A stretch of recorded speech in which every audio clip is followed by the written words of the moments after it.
మా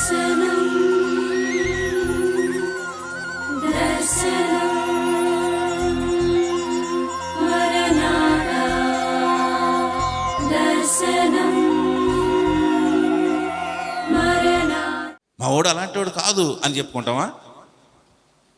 ప్రేమ అనేక పాపములు కప్పును అంటే ఏం చెప్పనా? ప్రేమ అటువంటి పాపము చేసిన వాడిని కూడా ప్రేమ ఉన్నవాడు క్షమిస్తాడు. Praise the lord. కప్పును అంటే చేసిన తప్పును కప్పెడతాం కాదు. ఒకవేళ ఎవరు ఎటువంటి పరిస్థితుల్లో ఏ తప్పు చేసినా మనం వాళ్ళని ఏ మనసు ఉండాలి? మనకి ప్రేమ ఉంటే ఏ మనసు ఉంటుంది? క్షమిస్తుంది. పోన్లే, తెలుసో తెలియక చేశావు, ఇంకెప్పుడు అలాగా చేయకు అని గద్దించి కోప్పడి క్షమించి మళ్ళా దగ్గరికి తీసుకుంటుంది. అదే ప్రేమ పాపాలను, అనేక పాపాలను కప్పును అంటే. హల్లెలూయా. సో ఇప్పుడు మనం ఏం చేస్తామంటే, ఎప్పుడైతే నీకు ప్రేమ ఉంటుందో ఇతరుల పట్ల నువ్వు ఎలా ఉంటావంటే, ఇతరులకి నీకు మధ్య రిలేషన్ ఎలా ఉంటుంది చెప్పండి? ఇతరులు తప్పు చేసినా కూడా మనం ఏం చేస్తున్నాం? అప్పుడు క్షమించగలుగుతున్నాం. క్షమించగలిగినప్పుడు మనలో ఏముంటుంది చెప్పండి? ప్రేమ ఉంటుంది. నా ప్రియమైన దేవుని పిల్లలారా, అందుకనే ఈ అంత్యకాలం చివరి దినాలు మనం వచ్చేసరికి మనల్ని హెచ్చరిస్తున్నాడు.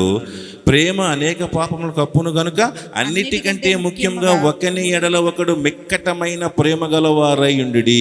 Praise the Lord. ఎప్పుడైతే మనందరం కూడా మిక్కటమైన ప్రేమ కలిగి మనం ఉంటామో, ప్రేమ వేరు, మిక్కటమైన ప్రేమ వేరు. మిక్కటమైన ప్రేమ అంటే ఏంటి? థిక్ లవ్ అనమాట. అంటే ఏంటి? థిక్ లవ్ అంటే ఏంటి? ఎక్కువగా. మిక్కటముగా అంటే ఎక్కువగా, డీప్ లవ్ అంటారు. ఇప్పుడు విన్నారా మీరు? ఒరే, నేను చెప్పిన పదాలు మీకు ఎవరికి తెలవనట్టు ఉన్నారేంట్రా? ఇవన్నీ మీకు తెలుసు, నేను వాడే పదాలు. డీప్ లవ్, థిక్ లవ్ ఉన్నాయా లేవా? అయ్యి బాబు, పాస్టర్ గారికి ఎలా తెలిసిన డౌట్లో ఉన్నారు ఇప్పుడు మీరు. సర్లే, వాక్యంలోకి వెళ్దాం. సో మిక్కటమైన ప్రేమ, ఒకని ఎడల ఒకడు మిక్కటమైన ప్రేమ కలిగి ఉన్నప్పుడు ఏమవుతుందంటే, ఆ ప్రేమ పాపాన్ని ఏం చేస్తుందంటే, నేను మరలా చెప్పాను, రాంగ్గా వెళ్ళకండి. పాపాన్ని కప్పడం అంటే తప్పు చేసిన వారిని, పాపం చేసిన వారిని క్షమించటం. ఆ మిక్కటమైన ప్రేమ ఎవరిలో ఉంది తెలుసా మీకు? ఎవరిలో ఉంది తెలుసా? యేసయ్యలో ఉంది. Praise the Lord. మన తండ్రి అయిన, మన రక్షకుడైన దేవునిలో ఆ మిక్కటమైన ప్రేమ ఉంది మన మీద. ఎందుకో తెలుసా? ఒక పాపాత్మురాలైన స్త్రీ వ్యభిచారమందు పట్టబడితే అందరూ ఏం చేశారు? రాళ్ళుచ్చుకుని కొడతాకొచ్చారు. వాళ్ళలో ఆ మిక్కటమైన ప్రేమ, ఆ డీప్ లవ్ అనేది అది లేదు వాళ్ళకి ఆ ప్రేమ లేదు వాళ్ళకి. అందుకనే వాళ్ళు ఆమెను శిక్షించాలనుకున్నారు. కానీ ఆ మిక్కటమైన ప్రేమ కలిగిన వాడు దేవుడు కనుక ఆవిడ మందలించి ఇంకొకసారి చేయకని చెప్పి ఆవిడ ప్రేమించాడు దేవుడు. హల్లెలూయా. సో ప్రేమ ఈ అంత్య దినాలలో, ఈ చివరి కాలంలో మనలో ఉండవలసింది ఒకడి పట్ల ఒకడు. భార్య పట్ల భర్త, భర్త పట్ల భార్య, పిల్లల పట్ల తల్లిదండ్రులు కలిగి ఉండవలసింది ఇటువంటి ప్రేమే. ఈ ప్రేమ లేకపోతే మన పిల్లలను మనం క్షమించలేం, వాళ్ళు చేసే పనులను బట్టి. ఈ ప్రేమ లేకపోతే నీ భర్తను నువ్వు ప్రేమించలేవు. ఇటు ప్రేమ లేకపోతే నీ భార్యను నువ్వు ప్రేమించలేవు. ఎందుకంటే ఒక్కొక్కసారి క్షమించరానటువంటి తప్పులు ఒకరిలో ఉండొచ్చు. అవి ఉన్నప్పుడు వాటిని క్షమించగలిగేది, అంటే వాటిని కప్పగలిగేది ఏంటంటే ప్రేమ ఒకటే. హల్లెలూయా. కాబట్టి అందుకు దేవుడు అంటున్నాడు, అదే దేవుని లేఖనం సెలవిస్తుంది, పేతురు భక్తుడు తెలియజేస్తూ ఉన్నాడు, ప్రేమ అనేక పాపములు కప్పును కనుక అన్నిటికంటే ముఖ్యంగా ఒకని ఎడల ఒకడు మిక్కటమైన ప్రేమ గలవారై ఉండండి అని చెప్పి, ఒకనికి ఒకడు ఆతిథ్యము చేయుడి. సనుగుకోకుండా ఆతిథ్యం ఎలా చేయాలండి? సనుక్కోకుండా ఆతిథ్యం చేయాలి. అంటే ఎవరికైనా మనం ఏదైనా పెడుతున్నాం, ఏదైనా చేస్తున్నాం, ఏదైనా ఇస్తున్నాం అంటే కనుక అక్కడ అది చాలామంది ఇంటికి భోజనానికి పిలుస్తారు. ఆతిథ్యం ఎలా ఉంటుంది? ఒకవేళ లేదు, భర్త పిలిచాడు భోజనానికి, భార్య ఆతిథ్యం ఎలా ఉంటుంది? ఒక్కోసారి ఈయనకి పని పాట లేదు, ఎవరిని పడితే పిలుస్తూ ఉంటాడు, ఎప్పుడు పడితే అప్పుడు పిలుస్తూ ఉంటాడు, నేను చేయలేక చస్తున్నాను అన్నట్టుగా గిన్నెలు టింగుమని నేను పడతా ఉంటాయి లోపల నుంచి. వచ్చినవాడికి ఉండాలో పోవాలో అర్థం కాదు. పోతే ఈడేమనుకుంటాడో అని చెప్పి వీడికి వెళ్ళాలో ఉండాలో పెట్టినా కూడా ఆ విధానం వేరుగా ఉంటుంది. వడ్డించే విధానం. దాన్ని బట్టే 2 ముద్దలు తినేవాడు ఎక్కడ ఆపేస్తాడు, ఒక ముద్దతోనే ఆపేసిపోతూ ఉంటాడు. లేకపోతే కొంతమంది ఆతిథ్యం చేస్తారంటే పెడతారు, కానీ మాటలు ఎలా ఉంటాయి చెప్పండి?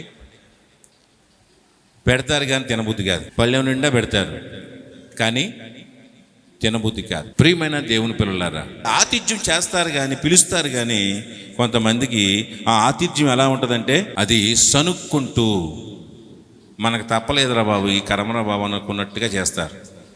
ఉదాహరణకి ఏదైనా పని చెప్తాం, నిజంగా మనం కొంతమందికి చెప్పాం, వస్తున్న సేవకులకి వాడికి భోజనాలు అంటే కొంతమంది తెచ్చి చక్కగా చేసి పెట్టారు.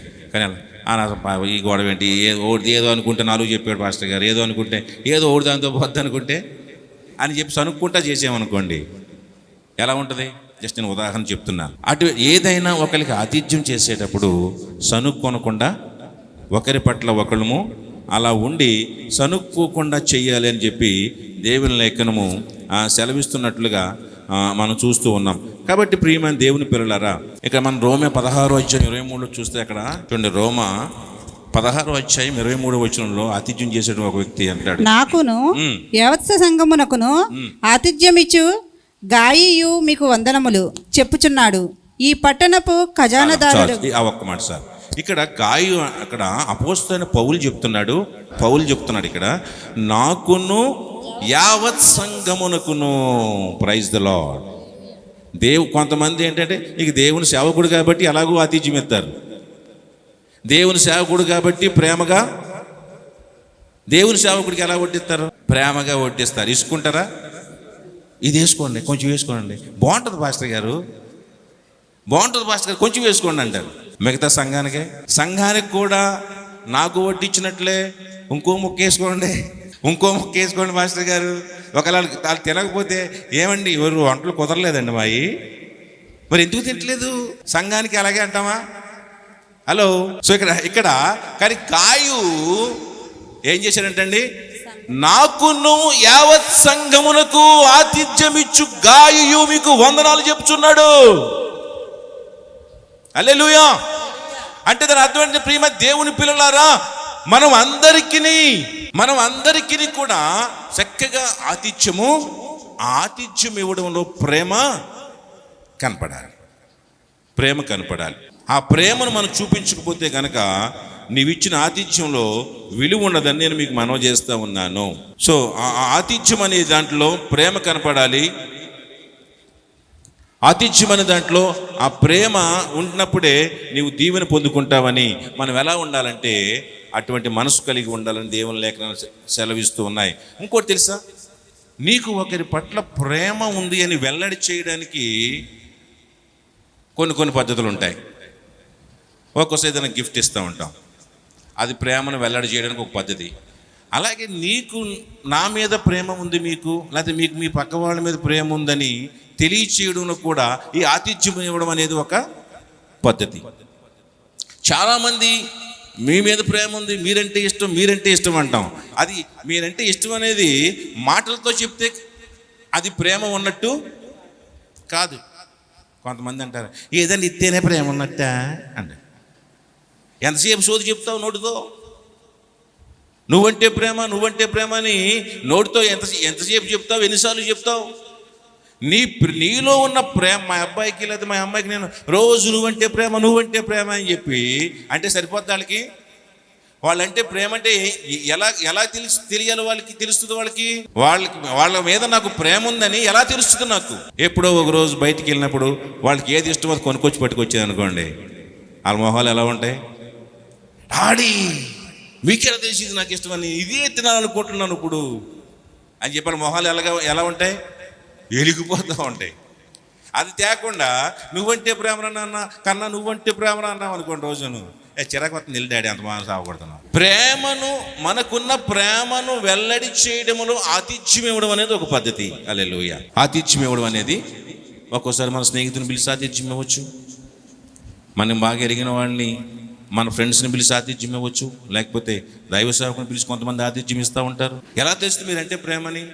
ఆ రోజు ఆతిథ్యం ఇచ్చిన దాంట్లో కనపడతా ఉంటుంది నువ్వు ఎంతగా ప్రేమిస్తూ ఉన్నావు అనేది. అంటే ప్రేమను వెల్లడి చేయడంలో కూడా ఆతిథ్యం ఇవ్వడం అనేది ఒక పద్ధతి అని మనం తెలుసుకోవాలి. అలాగే దేవుని నానా విధమైన కృప విషయమై మంచి గృహ నిర్వాహకులై ఉండి ఒక్కొక్కడు కృపావరం పొందిన కొలది ఒకనికొకడు ఉపచారం చేయుడి. Praise the Lord. దేవుని నానా విధమైన కృప విషయమై దేవుడు అనేక విధాలైనటువంటి కృపావరాలు ఇచ్చాడు. దేవుడు ఒకటే కృపావరం లేదు, నానా విధములైన కృపావరములు. ఆ కృప విషయమై, ఆ నానా విధమైన కృప విషయమై మంచి గృహ నిర్వాహకులయుండి ఒక్కొక్కడు కృపావరము పొందిన కొలది ఒకరికి ఒకడు ఉపచారం చేయండి. నీవు ఏ కృపనైతే పొందుకున్నావో, అందరికి ఇక్కడ ఒకే కృప లేదండి. నేను చెప్పేది జనరల్, ఆ కృప వేరు. కానీ ఇక్కడ కృపావరము విషయంలో అందరిలోనూ ఒకే కృపావరము లేదు. నాకే కృపావరం ఉందంటే చెప్పండి మీరు. వాక్యం చెప్పే కృపావరం ఉంది నాకు. వాక్యం చెప్పే కృపావరం ఉన్న నాకు నేనేం చేయాలంటే దానిలో నమ్మకస్తున్నై దేవుడు అప్పగించినటువంటి ఆ గృహములో నేను నమ్మకస్తుడిగా ఉండి దేవుడు నాకు ఇచ్చినటువంటి కృపావరం పొందిన కొలది మీకు వాక్యము చేత నేనేం చేయాలి? పరిచర్య చేయాలి. హల్లెలూయా. నేనే పరిచర్య చేస్తూ ఉన్నాను? వాక్యం అనే పరిచర్య చేస్తూ ఉన్నాను. నేనేం వడ్డిస్తున్నాను మీకు? నేను మీకు ఎంతైనా వడ్డించగలిగేటువంటి కృప ఉంది నా దగ్గర. మీరు వినాలి కానీ సాయంత్రం వరకు వడ్డించగలిగే, వాక్యాన్ని పంచగలిగే కృప ఉంది నా దగ్గర. మీరు ఉండాలి కానీ 3 రోజులు ఏకదాటిగా మీకు వాక్యాన్ని అందించగలిగే కృపను దేవుడు నాకు ఇచ్చాడు. హల్లెలూయా. ఇంకొకరికి ఏముంటుందంటే పాటలు పాడే కృపావరం ఉంది. వాళ్ళు సాయంత్రం దాకా పాడమన్నా మైక్ వదలరు. అలాగా ఇంకొకరికి దేవుడు మనకి ఒక్కరికే ఒకే కృపావరం మనకి దేవుడు ఇవ్వలేదు. ఎవరికి ఏ కృపావరం, ఒకరికి పరిచర్య చేసే కృపావరం, ఒకరికి వడ్డించే కృప ఉంటుంది. వాళ్ళు వడ్డిస్తే భలే ఉంటుంది. ఒకరికి వంటలు చేసేటువంటి కృపావరం ఉంటుంది, వాళ్ళు వడ్డిస్తే భలే టేస్ట్గా ఉంటాయి వండితే. ఒకరికి ప్రార్థనా కృపావరం ఉంటుంది. కొంతమంది మనం ప్రార్థన కొంతమంది ఎక్కువసేపు చేయలేరు. కొంతమంది ఇక్కడ కొంతమంది తల్లులు ఉంటారు, ప్రతిరోజు వచ్చి ఇక్కడ ప్రార్థన చేస్తూ ఉంటారు. హల్లెలూయా. వాళ్ళకి కృపావరం ఉందండి. వాళ్ళకి ఆ కృపావరం పొందిన కొలది ఏం చేస్తూ ఉండాలి? ఇక్కడ వాళ్ళు ప్రార్థన చేస్తూనే ఉండాలి. ఈరోజు మన సంఘంలో అనేక కార్యాలు మనం చూస్తూ ఉన్నామంటే ఎంతోమంది తల్లులు ఇక్కడికి వచ్చి ప్రతి దినము, మీరు చూడరు కానీ ఇక్కడ వచ్చి సంఘం కొరకు, నా కొరకు, మీ కొరకు, అందరి కొరకు ప్రార్థన చేస్తున్నారంటారా? వాళ్ళ కోసం చేసుకుంటున్నారంటారా? ఏమో, చేస్తారని అనుకుంటున్నాను నేను. చేస్తారు అంటే అలా మనం చేయలేం. నువ్వు వచ్చి ఈరోజు ఇక్కడ ఉన్న వాళ్ళు ఎంతమంది వస్తారు? రోజు వచ్చి ఇక్కడ ప్రార్థన చేసేయాలండి? చేయలేదు. కానీ కొంతమందికి ఇచ్చాడు ఆ కృపను దేవుడు. ఆ బిడ్డను దీవించును గాక. అంటే దేవుడు ఒక్కొక్కడు కృపావరము పొందిన కొలది. కొంతమంది ఉన్నారు సంఘం అంతటికి ఆతిథ్యం ఇవ్వలేరు. వాళ్ళు ఏం చేస్తారంటే కొంతమందికి మాత్రమే, వాళ్ళకి అంతవరకు వాళ్ళకి సామర్థ్యం ఉంది. కొంతమంది వరకే ఆతిథ్యం ఇవ్వగలరు పిలిచి. కొంతమంది ఎక్కువ కృప ఉంది, అందరికీ నువ్వు ఆతిథ్యం ఇవ్వగలిగేటువంటి కృపను దేవుడు నీకు ఇచ్చాడు. సంఘం అంతటినీ నీ ఇంటికి పిలిచి నువ్వు ఆతిథ్యం ఇవ్వచ్చు. హల్లెలూయా. ఒక స్తుతికోటం పెట్టుకున్నావు, మరోడు పెట్టుకున్నావు, ఇంకోటి పెట్టుకున్నప్పుడు సంఘం అంతటినీ పిలిచి నువ్వు ఆతిథ్యం ఇవ్వచ్చు.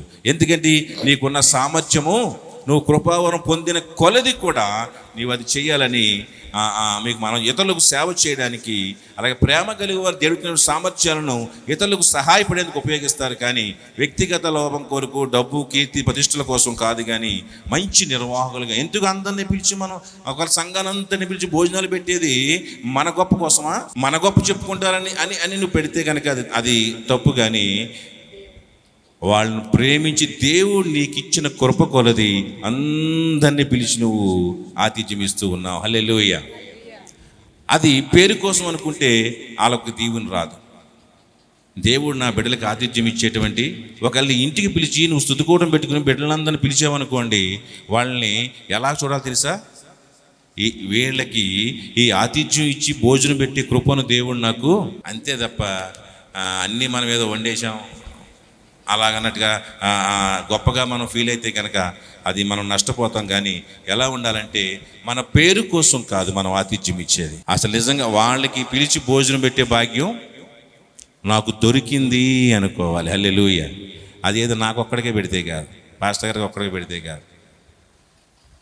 దేవుని పిల్లలు ఎవరైనా సరే, ఎవరికైనా మన వాళ్ళకి ఆ పెట్టి కృపను నాకు దేవుడు ఇచ్చాడని చెప్పి మనం అనుకోవాలి. అలాగే ఇందాక చెప్పాను, ఒకడు బోధించిన ఎడల దేవోక్తులను బోధించినట్టు బోధింపవలను.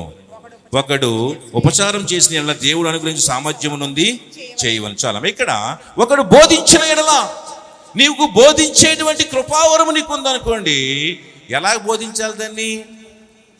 దేవోక్తులను బోధించినట్లు.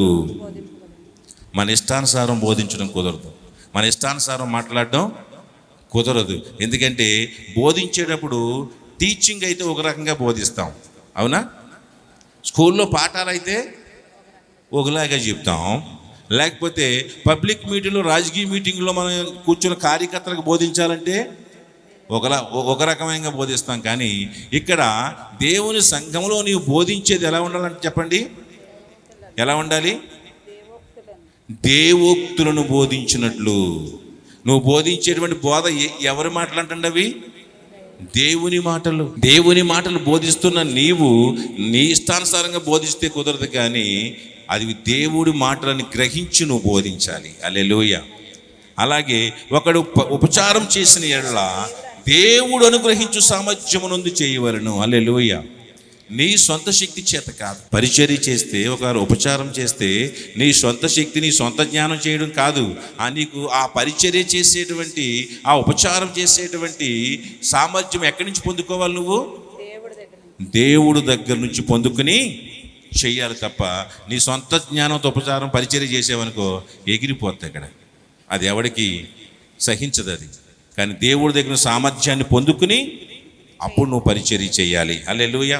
అలా చేస్తే అన్నట్టు, ఇందువలన దేవుడు అన్నిటిలోనూ యేసుక్రీస్తు ద్వారా మహిమపరచబడును, యుగ యుగములు మహిమయు ప్రభావమును ఆయనకుండునుగాక. హల్లెలూయా. ఆమేన్. నా ప్రియమైన దేవుని పిల్లలారా, నీవు ఈ రీతిగా ప్రవర్తిస్తే ఎవరికి మహిమ కలుగుతుందంటండి? నీకు ఇచ్చిన పరిచర్యను నీవు సరిగా పరిచర్య చేస్తే, నీకు ఉన్నటువంటి కృపావరాన్ని జాగ్రత్తగా నీవు ఆ కృపావరాన్ని కనుక నీవు ఇతరులకు అందిస్తే ఎవరికి మహిమ? దేవుడికి మహిమ వస్తే మనకేమొస్తుంది? నన్ను కనపరచు వారిని నేను కనపరుస్తాను. ఆయన మనం మహిమపరిస్తే ఆయన కూడా మనల్ని మహిమపరుస్తాడు దేవుడు. సో నీ కార్యాల వల్ల దేవుడు నీకే టాలెంట్స్ ఇచ్చాడో, దేవుడు నీకు ఏ పనులు ఇచ్చాడో వాటిలో మీ శక్తి లోపం లేకుండా చేయండి. మీ శక్తి, మీ సామర్థ్యం లోపం లేకుండా చేయండి. మీరు చేయగలిగినంత చెయ్యండి. దేవునికి ఎంత కృపనిస్తే అంతే. కొంచెం కృపనిచ్చాడా అంతవరకు చేయండి. లేదు నీకు ఇంకా ఎక్కువ సామర్థ్యాన్ని ఇచ్చాడా అంతవరకు చేయండి. నీకు ఎంతవరకు నువ్వు చూపించగలవో, నేను చెప్పాను కదా, నేను బోధించగలిగితే ఒక రోజంతా బోధించగలిగినటువంటి సామర్థ్యాన్ని దేవుడు నాకు ఇచ్చాడు. రోజంతా బోధిస్తాను, ప్రతిరోజు బోధిస్తాను. ప్రతి క్షణం దేవుడి పని చేయగలిగేటువంటి శక్తిని, కృపను, సామర్థ్యాన్ని దేవుడు నాకు ఇచ్చాడు. హల్లెలూయా. మీరు రెస్ట్ తీసుకున్నారేమో, నేను రెస్ట్ తీసుకోవాలి. 4 రోజుల నుంచి ఎవ్రీ డే దేవుడి పనిలోనే ఉన్నా. మీటింగ్ అయిపోతే తెల్లారు కూడా మరొక మీటింగ్కి వెళ్ళి మళ్ళీ వాకింగ్ చెప్పొచ్చాను. నాకు ఆ కృపనిచ్చాడు దేవుడు. కృపనిచ్చిన కొలది, నా శక్తి ఉన్న కొలది, దేవుడు నాకు సామర్థ్యం ఇచ్చిన కొలది ఎక్కడ ఎన్ని పనులైనా, ఎక్కడ ఏదైనా నేను చేయగలను. అలాగే మీకు దేవుడు దేంట్లో సామర్థ్యం ఇచ్చాడు, దేంట్లో ఇచ్చాడు సామర్థ్యం మీకు, దేంట్లో దేవుడు కృపనిచ్చాడు, దాంట్లో మీ శక్తి లోపం లేకుండా ఆ పరిచర్యను చేయండి. దేవుని దగ్గర సామర్థ్యం పొందుకుని ఆ పరిచర్య చేయండి. దేవుడు మిమ్మల్ని దీవిస్తాడు. ఎందుకు ఇవన్నీ చేయాలి మనం? ఎందుకు ఇవన్నీ? ఒక్కని ఎడల ఒకడు మిక్కటమైన ప్రేమను కలిగి ఉండండి. ఎందుకు చేయాలి ఇవన్నీ? అమ్మా రైట్, గాడ్ బ్లెస్ యూ. అన్నిటి అంతము సమీపించుచున్నది. ఇక ఇందా పాడుకున్న పాట, ఈ సువార్త ఏమవుతుంది చెప్పండి? మూయబడుతుంది. తర్వాత చెప్పడానికి నీకు లేదు, వినడానికి నీకు లేదు, చెప్పేవాడికి చెప్పడానికి లేదు, వినేవాడికి వినడానికి లేదు. ఇది సో నువ్వు ఇప్పుడే ఏం చేయాలి? ఇప్పుడే నువ్వు ప్రకటించాలి. హల్లెలూయా. తర్వాత అయ్యో విందామో, ఎవరైనా చెప్పమంటే చెప్పేవాడు వెళ్ళిపోతాడు దేవుడి దగ్గరికి. చెప్పేవాడు దేవుడి దగ్గరికి వెళ్ళిపోతాడు. సో ఇప్పుడే ఎందుకంటే అన్నిటి అంతము సమీపంగా ఉంది, బహు సమీపంగా ఉంది. ఈ రాత్రి కావచ్చు, రేపే కావచ్చు, ఈ నెలాఖరికే కావచ్చు. సో ఏం చేయాలి? అన్నిటి అంతము సమీపమై ఉంది కాబట్టి ఇప్పుడు మనం ఏం చేయాలి? అన్నిటిలో ఎలా ఉండాలి? ఇప్పుడు డాక్టర్ గారు 4 రోజుల్లో నువ్వు చచ్చిపోతావు అన్నాడు. నువ్వు ఎలా ఉంటావు చెప్పు? నువ్వు ఎన్ని ప్రయత్నాలు చేయి, ఇక నువ్వు బతికే పరిస్థితి లేదు, నీ మరణం 4 రోజులు సమీపంగా ఉంది, ఏం చేస్తావు చెప్పండి? ఎడితే కూర్చుంటావా? అమ్మా చెప్పు. చక్క పెట్టేసుకుంటావు, అన్నీ చక్క పెట్టేసుకుంటాం. పెద్దోడా, అమెరికాలో ఉన్న పెద్దోడు, బెంగళూరులో ఉన్న చిన్నోడు, రాజమండ్రిలో ఉన్న కూతురు, అల్లుడు వచ్చేయండి అందరూ వచ్చేసాక, ఇదిగో అబ్బాయి అక్కడున్న ఇల్లు ఎవరికే? నీకు. ఇక్కడున్న పొలం తమ్ముడికి, ఇంట్లో క్యాషు బంగారం ఉంది చెల్లికి, ఆడదు కాబట్టి చెల్లికి, అక్కకి అని చెప్పి అన్నీ ఏం చేస్తాడు చెప్పండి? మొత్తం అన్నీ సర్దేస్తాడు, ఎక్కడికక్కడ అన్నీ సర్దేసుకుని ఇంకెవడో ఉంటాడు, ఆడి నుంచి ఎప్పటి నుంచో మాట్లాడ్డాడిని వాళ్ళ అన్నగారు తమ్ముడు, అదిగా మా నేను ఒకసారి వీడు. ఎందుకని ఇంకా బతుకుండగా మాట్లాడడం? ఇక చచ్చిపోతా ఉన్నప్పుడు ఎవరితో అయితే మనం మాట్లాడము. మా ఎక్కనోసారి పిలువే, అలా ఆవిడ పోనెత్తాడు, మా ఎక్కనోసారి రమ్మారు. ఏం పోతే చచ్చిపోతామనేసరికి, ఇక నువ్వు చచ్చిపోతామనేసరికి మనలో ఏం పోతాయి చెప్పండి? పగలు పంతాలు పోతాయి. ఎందుకని నీకు ఎలాగ పోతున్నాం కాబట్టి అవి ఉంచుకుని పోయే ఉపయోగం ఏముంది అన్నట్టుగా. అలాగే దేవుడు రాకడ సమీపం అవుతుందంటే మనకేం కాలం వచ్చింది? ఏం కాలం వచ్చింది? దేవుడు కాలం సమీపిస్తూ ఉందంటే మనకేం కాలం వచ్చిందండి? పోయే కాలం వచ్చినప్పుడు మనం ఏం చేయాలి చెప్పండి? ఏం చేయాలి? అన్నిటినీ చక్కబెట్టుకుని. ఇంకేమొస్తుంది పోయే కాలం వచ్చేసరికి? ఒంట్లో ఉన్న పొగరు పోతుంది. పోదా? నువ్వు చచ్చిపోతున్నప్పుడు కూడా ఏయ్ అంటాడా? ఇంకెంతకాలం ఉంటానే, నీ 4 రోజులు జాగ్రత్తగా చూసుకో, అవునా కదా?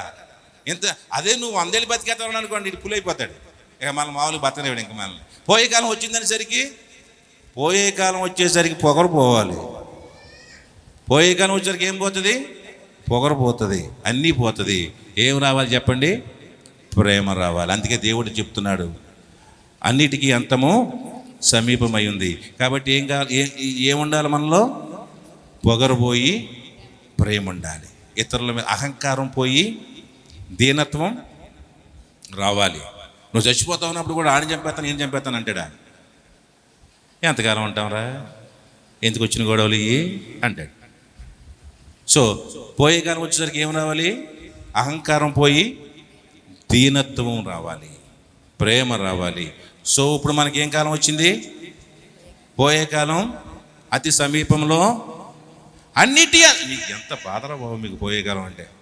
అసలు ఒక్క నవ్వు లేదు, ఒక తుళ్ళు లేదు. పోయే కాలం వచ్చేసరికి మనలో ఏముండాలి? ప్రేమ ఉండాలి. ఆతిథ్యం అంటే ఇవ్వడం నేర్చుకుని ఉన్నదంతా ఏం చేస్తాం? కథ ఆడుకు ఈడుకు కథ అంత ఉంటే మీకు తెలుసా, నా చిన్నప్పుడు నేను పుట్టానో లేదా, నేను పుట్టాకే అనుకుంటా, ఏదో స్కైలో పడిపోద్ది అన్నారు. మా ఊళ్ళో కోళ్ళని కోసి తినేశారంట. అలా మా వాళ్ళు మామూలుగా కోళ్ళని కోయరు. సంక్రాంతి పండగకి వస్తారు, లేకపోతే చుట్టం వస్తే చుట్టానికి కూడా గుడ్డే పెంచుతాడంతే, కోయుడు. ఎప్పుడో సంవత్సరంకి ఒకసారి కోసుకుందామని పెంచేవాళ్ళు అప్పట్లోను. ఇక మనం చచ్చిపోతే కోళ్ళు ఏమైపోతాయి అని చెప్పి రోజుకో కోళ్ళు కోసుకు తినేశారంట. ఎందుకంటే పడలేదు, సావలేదు, కోళ్ళన్నీ అయిపోయినాయి. పోన్లే ఆ మొక్కలను కడుపు నిండా తిన్నారు వీళ్ళు, లేకపోతే తిని చచ్చేవాళ్ళు కదా. మీకు ఎంతమంది తెలుసు ఆ స్కైలాబ్ సంగతి? నేను విన్నానంతే, మీకు తెలుసా? వాళ్ళు చెప్పుకుంటే వినేవాడు. సో పోయే కాలం వస్తుంది కాబట్టి మనం ఏం చేయాలంటే అన్నిటినీ సర్దుకుని చక్కపరుచుకుని మనల్ని మనం సిద్ధపరచుకుని రక్షణ పొందుకుని యేసుక్రీస్తు ప్రభు రక్తం వలన క్షమించబడి రక్షణ పొందుకుని మెలకువ కలిగి ప్రార్థన చేస్తూ ఒకరికి మీద ఒకడు మిక్కటమైన ప్రేమను కలిగి ఉండి ఆతిథ్యం ఇస్తూ ఇవన్నీ మనము చేస్తూ మనము ఉండాలి. ఎందుకంటే అన్నిటి అంతము సమీపమై ఉన్నది. తల్ల వంచండి, ప్రార్థన చేసుకుందాం. పరిశుద్ధుడు అయిన మా తండ్రి, కృప కలిగిన మా దేవా, నీకు వందనాలు. నిజం నాయనా, ఇవేదో కాలక్షేపానికి చెప్పుకునే మాటలు కాదు, ఎవరినో బెదిరించడానికి చెప్పే మాటలు కాదు, ఎవరినో బలహీనపరచడానికి చెప్పే మాటలు అంతకంటే కాదు. అన్నిటి అంతము సమీపమై ఉంది. నా ప్రియ సోదరి సోదరుడా, విసుగు చెంది ఆయాసపడి ఇంకెంతకాలం నాకు ఈ బాధలు, ఈ భూమి మీద ఈ కష్టాలు అనుకుంటున్నావేమో, దేవుని రాకడ సమీపంగా ఉంది, సిద్ధపడు. విసుగు చెందకుండా, అలచట చెందకుండా మెలకు కలిగి ప్రార్థన చేయి.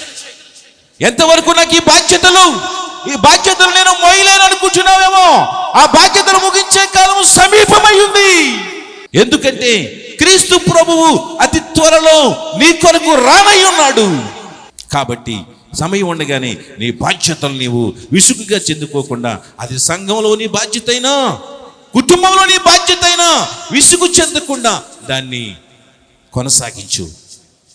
ఈ బాధలు, ఈ అనారోగ్యము, ఈ సమస్యలు, ఇబ్బందులు, ఆర్థిక సంబంధమైన ఇబ్బందులు, అప్పులు, గోల, ఇవన్నీ తీరిపోయే రోజులు కొంతకాలంలో ఉన్నాయి. ప్రభువు రాకడ అతి సమీపంగా ఉంది. అన్నిటి అంతము సమీపమై ఉన్నది. చీకటి చాలా గడిచి వెలుగు సమీపంగా ఉన్నది. సో మనం సిద్ధపడదాం. మన జీవితాలలో ఒకటే మనం కలిగి ఉందాం, ప్రేమను కలిగి ఉందాం, మిక్కటమైన ప్రేమను. ఎందుకంటే ప్రేమ క్షమిస్తుంది, మనుషులను దూరం చేసుకోదు, కానీ వారిలో ఉన్న లోపాలను బట్టి వారిని క్షమించి దగ్గర చేసుకుంటుంది, కానీ దూరం చేసుకోవద్దు. అటువంటి ప్రేమ మనకు ఉండాలి. కలహం మనకు, పగ కలహం రేపుతుంది, దాన్ని తీసేద్దాం, ఆతిథ్యమిద్దాం. దేవుడు మనకు కలిగిన దాంట్లో ప్రేమతో ఆతిథ్యమిద్దాం, పరిచర్య చేద్దాం. దేవుని శక్తిని పొందుకుని, సామర్థ్యమును పొందుకుని, నీకు దేవుడి కృప పొందుకున్న కొలది పరిచర్య చేయండి. మనం చేసే ఈ పనులన్నిటి వల్ల దేవుడికి మహిమ కలుగుతుంది. తద్వారా నీవు నేను దీవించబడతాం, నీవు నేను ఆశీర్వదించబడతాం. పరలోకమందు మనకి గొప్ప బహుమానాలు ఉంటాయి. ప్రభు నీ కొరకు బహుమానాలు తీసుకొస్తూ ఉన్నాడు. వస్తానన్న దేవుడు రాక మానడన్న మాట గుర్తుపెట్టుకోండి. అతి సమీపంలో ఉంది. ఇదిగో మరలా ఆ యాకోబు నక్షత్రము మరికొద్ది రోజుల్లో కనిపించబోతూ ఉందని పండితులు చెబుతూ ఉన్నారు, పెద్దలు. అదే నిజమైతే కనుక, అదే అతి త్వరలో ఉన్నట్లయితే కనుక, యేసుక్రీస్తు ప్రభు రాకడ కూడా అతి సమీపంగా ఉంది. సిద్ధపడదాం, అనేకులను సిద్ధపరుద్దాం, మనల్ని సిద్ధపరుచుకుందాం, సంఘాన్ని సిద్ధపరుద్దాం, మనం సిద్ధపడదాం, మన కుటుంబాన్ని, ఇరుగు పొరుగు వారిని సిద్ధపరుద్దాం. అట్టి కృపను దేవుడు మనందరికీ అనుగ్రహించునుగాక. ఆమేన్.